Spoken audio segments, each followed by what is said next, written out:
Olá, eu sou Cecília Oliveira, do Intercept Brasil. Você gosta das matérias em áudio do Intercept? Eu também. Você sabia que elas são sempre publicadas antes e que os furos mais impactantes, as notícias mais interessantes, são sempre publicadas primeiro na nossa newsletter? Pois é. Então fica ligado. A newsletter do Intercept é grátis e tem coisas exclusivas toda semana. Então vai em theintercept.com/Brasil/newsletter para se inscrever. Leva 10 segundinhos, vai lá. theintercept.com/Brasil/newsletter. Meses atrás, uma amiga me disse que, em seus mais de 30 anos como assistente social, nunca havia ouvido uma frase tão impactante como aquela. A hanseníase salvou minha vida.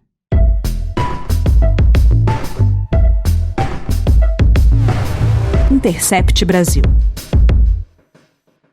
A hanseníase salvou minha vida. Por causa da doença, consegui fugir de um pai abusador. Escrito por Leandro Barbosa. Narrado por Vanessa Augusta. Não é algo comum de se escutar, mas o contexto da frase dita por seu Mi Castilho da Silva, 38 anos, torna tudo mais impactante. Ouvi a seu Mi por mais de 2 horas, em setembro, a fim de entender o que a levou a dizer isso. Como uma doença que voltou a crescer no país e afeta cerca de 30 mil brasileiros por ano, com inúmeras consequências que podem levar à amputação ou perda de sensibilidade de membros do corpo, pode salvar alguém. No passado, a hanseníase era conhecida como lepra. Por ser uma doença conhecida há milênios e cujos registros remetem a narrativas bíblicas, até hoje os infectados sofrem com a estigmatização e o preconceito. Até 1986, por exemplo, o Brasil aprisionava os infectados em leprosários para separá-los do resto da população e evitar contaminações, medida que se sabe hoje não ter base científica. Atualmente, avanços médicos permitiram que a doença crônica causada por uma bactéria seja controlada com antibióticos e acompanhamento médico regular. Conversei com seu Mi outras vezes, enquanto eu escrevia este texto. Ela questionou, em 3 momentos, qual a importância de contar uma história como a dela. Não entendia como alguém se interessaria em saber o que ela estava contando. Teve medo, mas também teve momentos em que riu das coisas que precisou aprender na vida para sobreviver. Seu Mi viveu a infância e parte da adolescência na zona rural de Nova Chavantina, em Mato Grosso, que conta com cerca de 20 mil habitantes. Morava em uma casa de aluguel, pequena, de apenas 1 quarto, que ela dividia com seus 6 irmãos e os pais. Sua trajetória encarna um Brasil que a gente desconhece, escondido entre 4 paredes, e ainda assim ela teve coragem de contar sua história de abusos, doença e liberdade ao Intercept. Eu nasci em São Félix do Araguaia, no Mato Grosso. Morava na roça com meu pai, minha mãe e meus outros 6 irmãos. Vivíamos sob rédea curta. Meu pai era um homem grosseiro, violento. Até para comer tínhamos de pedir autorização. Ele comprava a quantidade de comida que achava que era suficiente, mas nunca dava. Minha mãe tinha que dar o jeito dela para nos alimentar. Ele tinha bananal, horta, animais. Se minha mãe quisesse comprar comida, só podia ser a dele, com o dinheiro que ela ganhava trabalhando para ele. Por anos, minha mãe sofreu inúmeras violências. Ele batia muito nela. Até que um dia ela resolveu dar um basta e foi embora. Nesta ocasião, já estávamos em outra cidade do estado, Nova Chavantina, porque meu pai havia matado um homem em uma briga de bar. Ele nunca foi preso por esse crime, nem por nenhum outro que cometeu. Quando minha mãe fugiu, levou apenas meus 2 irmãos mais velhos, de 11 e 12 anos. Por serem mais velhos, eles davam conta de correr com ela. Eu fiquei, e passei a ser a responsável em levar meus outros irmãos mais novos que eu, de 9 meses, 1 ano e de 4 anos, para a creche, e minha irmã, Selma, para a PAI.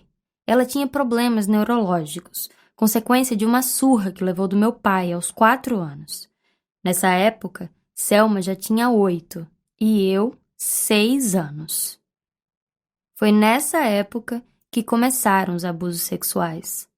Depois que minha mãe foi embora, ele pegou eu e Selma, as mais velhas da casa, como esposas. Foram anos nessas condições. Não podíamos falar nada se não éramos espancadas. E no meio disso tudo, começaram a aparecer manchas no meu corpo.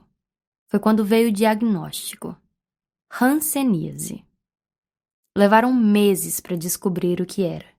Enquanto eu aguardava uma resposta, as manchas foram se espalhando pelo meu braço esquerdo e perna direita. Era 1993. Eu tinha 9 anos. Na escola, as crianças não queriam mais ficar perto de mim. As manchas brancas no meu corpo denunciavam que havia algo de errado acontecendo comigo.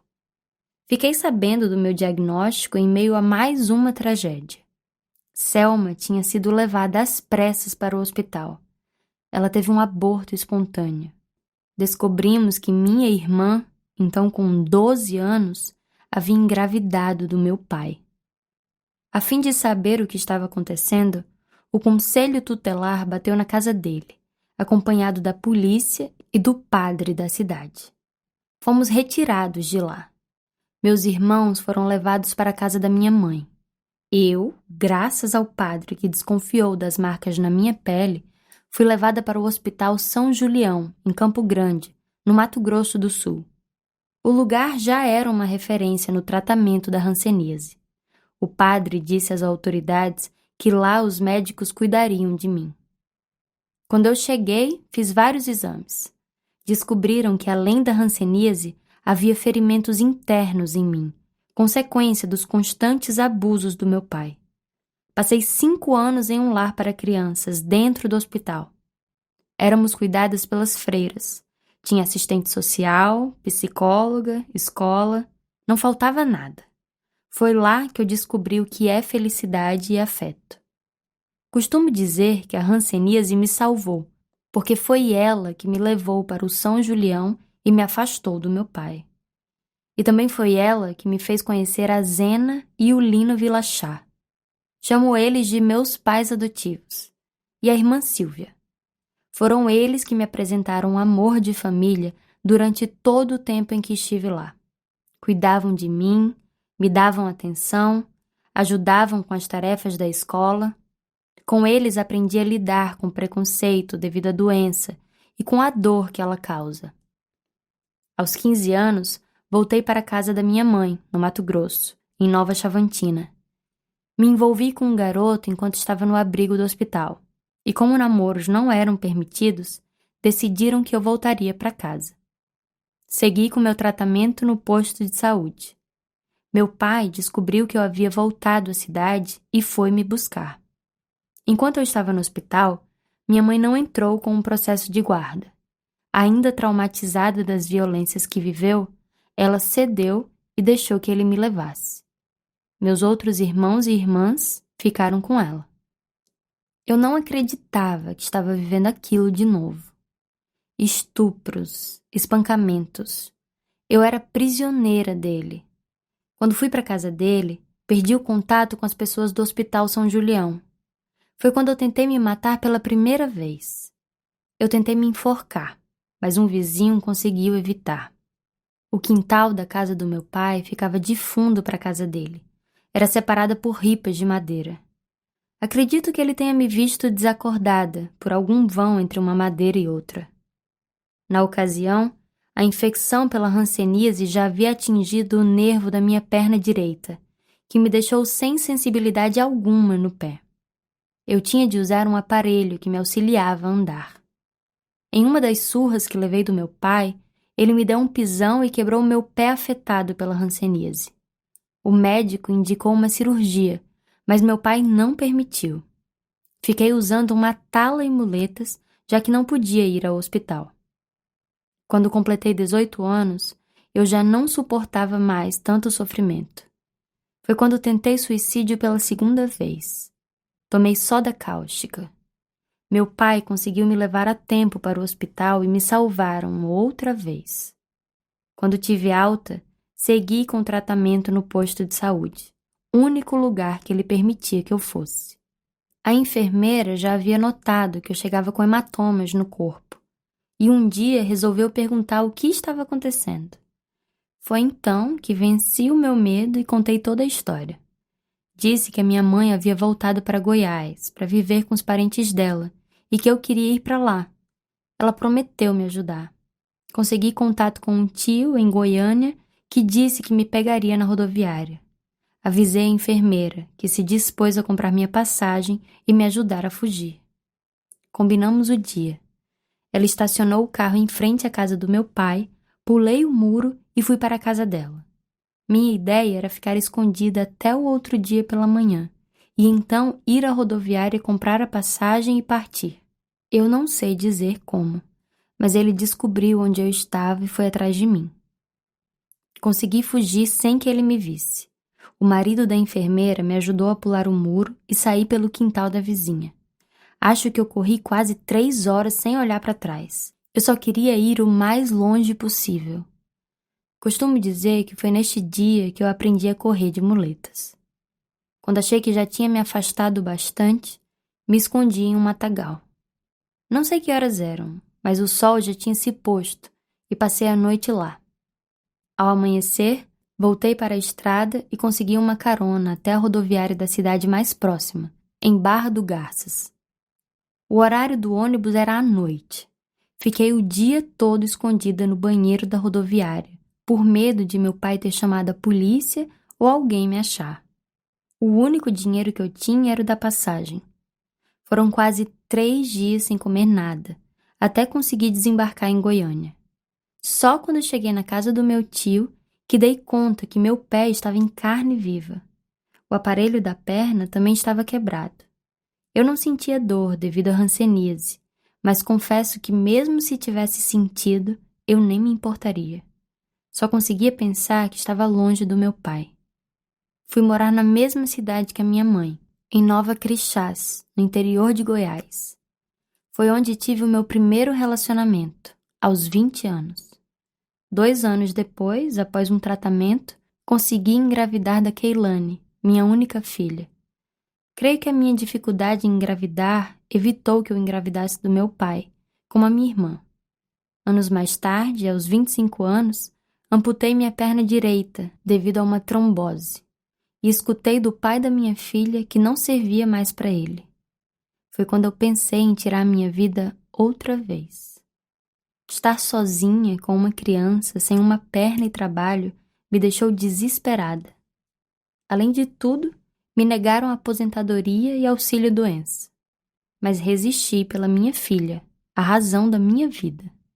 Fiz meu tratamento. 6 meses depois da cirurgia, já havia me adaptado à prótese. 1 ano depois, consegui trabalho em um frigorífico. Hoje, sou formado em serviço social. Meu pai retornou a Goiás em 2009. Não nos víamos há 9 anos. Tinha tido um AVC e estava com câncer. Velho e sozinho, veio até nós para pedir ajuda. Primeiro, ele ficou na casa de uma das minhas irmãs, até que ela não quis mais ficar com ele. Mesmo acamado, continuava ignorante. Então ele foi para a casa da minha mãe e ela me disse: Selmi, alguém tem que cuidar desse homem. Aos 28 anos, saí do frigorífico para cuidar dele. Foi quando percebi que, apesar da dor que eu ainda sentia, não havia mais rancor. Dei banho nele, lavei suas partes íntimas, troquei fraldas, dei comida na boca dele até o dia em que ele morreu em meus braços. Ele nunca me pediu perdão, mas nos últimos dias de vida, quando não conseguia mais dizer nenhuma palavra, olhava para mim e chorava. Há 3 anos, estou sendo acompanhada por uma psicóloga, a Rosemary Colette. A terapia é a parte boa da minha vida. Aos 35 anos, eu consegui ser uma mulher feliz. Passei por vários processos que me ensinaram desde confiar em alguém a dizer um muito obrigada.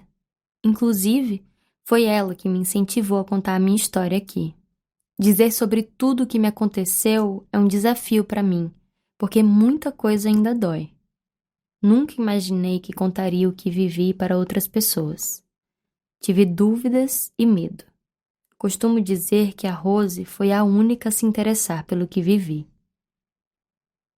Este foi A Hanseníase Salvou Minha Vida, escrito por Leandro Barbosa, narrado por Vanessa Augusta, publicado por The Intercept Brasil.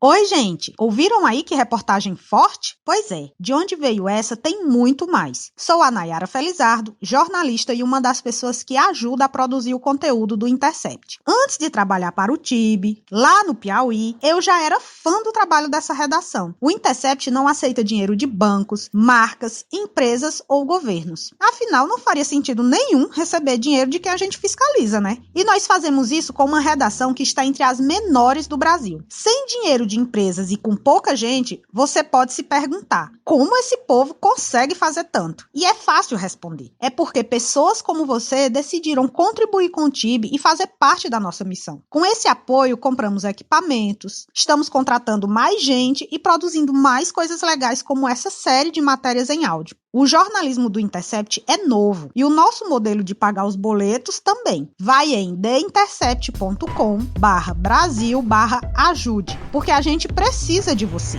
Isso mesmo, com você podemos fazer muito mais. Em theintercept.com/Brasil/ajude. Obrigada e um cheiro para você.